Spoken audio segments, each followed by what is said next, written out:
ស្រីបងប្អូនអរគ្នាជួបជាមួយខ្ញុំទៀតហើយបាទថ្ងៃនេះយើងមកជីកដីទៀតហើយបាទអូខេនេះចាក់នេះកន្លែងនេះគេមកហើយបមកបមកអស់សិនមកអើមកទៀតហើយបងប្អូនមកអូខេបស្រួលគឹមលីតែយកមកទៀតថនតែចាក់មួយចាក់មួយតែចាក់ផ្ដុំនេះមកហើយកុំឲ្យខាតដីនេះចាក់ដុំនេះគឹមលីចាំថយមកចាក់នេះដែរមកអូខេអត់អ្នកបើកឲ្យបើកទៅមុនចាក់ឲ្យបើកទៅមុនអូខេបាទមកដល់កន្លែងជីកទៀតហើយបាទអូថ្ងៃនេះជីកច្រើនតង់ច្រើនដីមែនទែនបាទអាតូចចែកអ្នកមួយអូខេបាទឥឡូវយើងកំពុងធ្វើការកាយយកទៀតហើយបងប្អូនបាទអូដល់កបាទ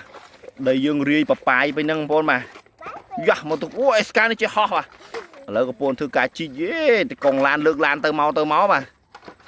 អូខេឥឡូវយើងកំពុងធ្វើការកាយបងប្អូនបាទដីយើងរាយខ្លាំងមែនទែនបាទវារាយមេឃអត់ទៅមានភ្លៀងបងប្អូនបាទអញ្ចឹងអត់ទៅហុយទេហើយថ្ងៃនេះមេឃរៀងស្ទុំបាទស្រួលជីកមែនទែនបាទយើងជីកយកទៅឲ្យម៉ូត្រជាក់ស្រឹបបាទលឿនគឹមលីជីកបានតែមួយឡានហ្នឹងឯងបាទអត់ទៅមុខទេបាទវាដៃវាតូចបងប្អូនបាទដៃវាប៉ែវាតូចទេដៃវែងតែប៉ែតូចអានេះដៃខ្លីតែប៉ែធំបាទជីកបានច្រើនអូខេបាទឥឡូវយើងកំពុងធ្វើការកាយដីយើងចាក់កន្លែងនោះ5ឡានទៀតបាទឥឡូវយើងពេញ2ឡានហើយបងប្អូនបាទខាងនោះពេញបាន1ឡានខាងនេះពេញបាន2ឡាននេះហើយបាទជម្រាបជួរហើយបាទឥឡូវយើងកំពុងធ្វើការយកនេះអាតូចនេះបាទអាក្បាលក្រហមនេះដល់កបាទដឹកកប់សេរីតែម្ដងបងប្អូនខ្ញុំឃើញតូចចឹងខ្លាំងបងប្អូនបាទ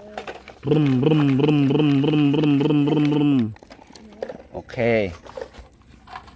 ឡូវឡានធំយើងបានពេញជម្រាបជួរ2ហើយនៅខាងនោះមួយទៀតបាទបានហើយបមក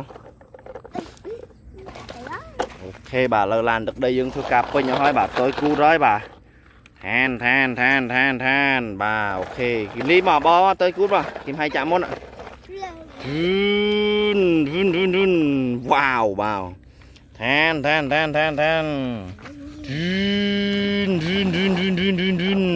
អូហូគីមលីមកម្ដងឋាន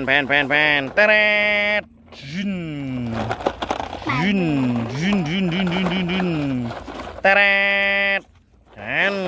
វ៉ាវកប់សេរីបាទអូខេបងប្អូនអរគ្នាបាទជម្រាបលាបាយ